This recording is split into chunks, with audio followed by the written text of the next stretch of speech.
Southwest Airlines implements policy that accommodates plus-size passengers. Oh, this is going to be interesting.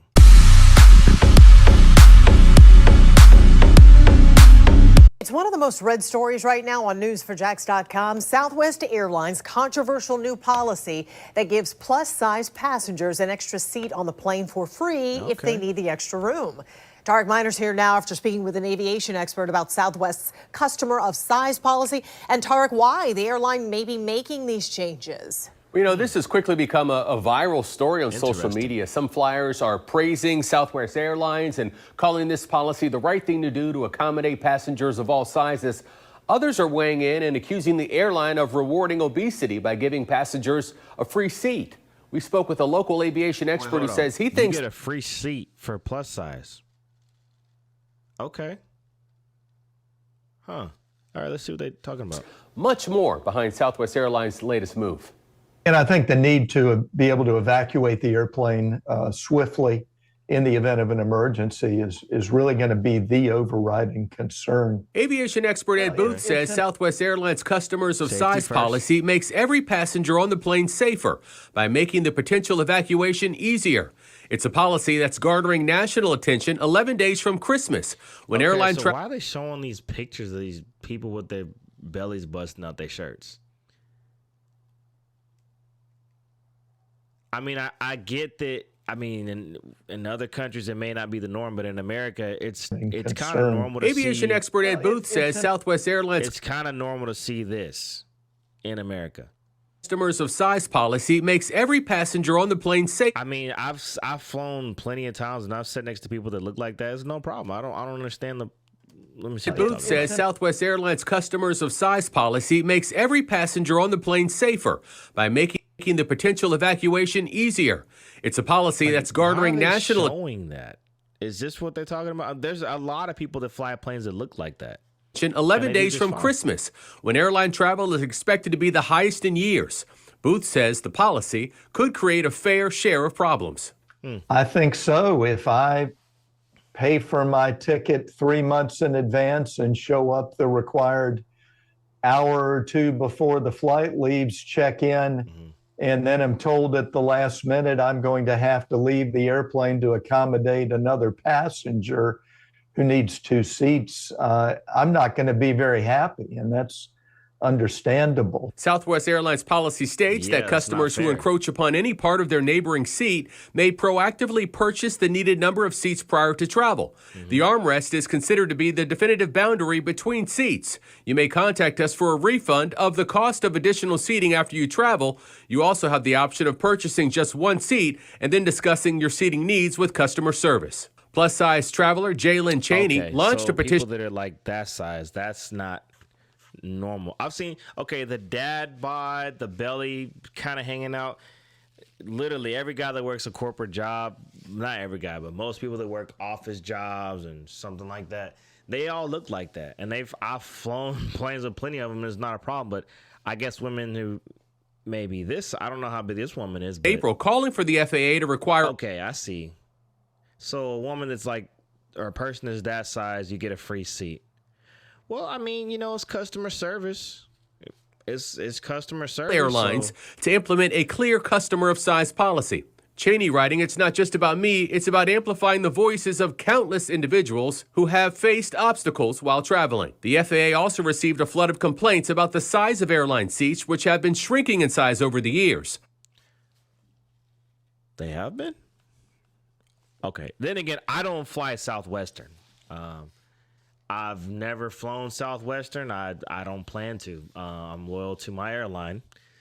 But I could see how this can go so far left if you're really just going to give somebody a seat just because another person is plus size. Let's watch the rest of the video. For Jack's viewers have varying opinions. Yolanda writing, if you are so obese that you need 2 seats, then you should have to pay for them. Okay. Yeah, I agree. I think that makes sense. Like if you physically are, I think it should be that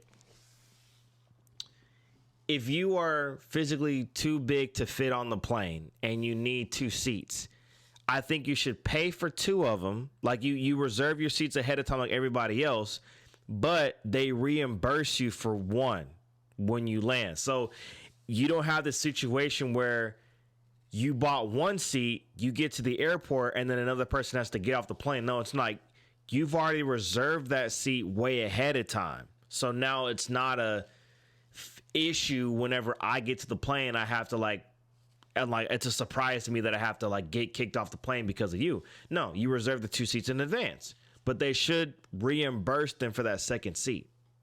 John writing, I'm 6'4", and if I want extra legroom, I have to pay for it. So should the same be for plus-size passengers? Yeah, the extra legroom, or you could just fly first class. Every time I've flown first class, it's always been that I've never had any problem with legroom. Actually, when I first was it Delta? I forgot what airline it was, but I flew first class with one of these airlines, and the plane was massive, but the first class area was small. It was I guess it had to have been at least 50 seats, and then first class only had 6 seats, and they were like lazy boy couches. It was crazy. Shouts out to my homegirl for the upgrade because I got a free upgrade to that seat. Booth says South. Oh, and they give you 3-course meal. It was crazy just for a 2-hour flight to Atlanta. Airlines policy is an evolution of something the airlines have been dealing with for years. He says he's unsure if other airlines will follow. This is a new approach to dealing with smaller airline seats and the need to accommodate heavier passengers. And while airline seats have been getting smaller, Booth points out that Americans have been getting bigger. According to the Centers for Disease Control, their latest statistic shows that more than 40% of America's population is considered to be obese. Joy? Yeah, so the obese thing. Look, I'm about 6-something, 240 pounds. If you saw me in person, I mean, most people would think that I'm not obese, but according to my weight and height comparison, I'm considered overweight. I probably should be 200, not 240. Even though I like having extra weight on me, I can lift heavier weights and stuff. But yeah, but I think with my frame, I could fit into these seats no problem and be very comfortable. It's not a problem with me. I think it's more so the people that are just morbidly gigantic obese. Yeah, this is an interesting one. I just think that, yeah, I don't know about this one, man. SouthWest is doing this. I don't know if any other airline is starting to do this, but it's definitely going to cause a lot of backlash because people are going to be very angry if they have to give up their seat for somebody else just because they're plus size. Society has a thing where they believe that if you have any type of problem with yourself that can be proven to be fixed on your own, that you should be able to fix it. And that could be true in most cases. There's a lot of people who are very obese that are that way because of obviously excessive eating, taking in too many bad foods, too much protein, way too much sugar, causes you to bloat, more fat on your body, lack of exercise, lack of sunlight, just lack of motivation. I get that. Some people are just naturally big-boned. Shaquille O'Neal. That guy is a world-class athlete, and he would not fit in a seat next to me. Yao Ming, same thing about him. Rikishi. That guy is naturally big like that. I think so. The Big Show. There's people that are naturally like that. But when it comes to the people that are super morbidly obese,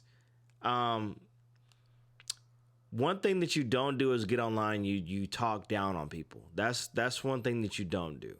You don't know what people are really going through, and I get this is something that the SouthWest policy is, pissing people off and stuff like that.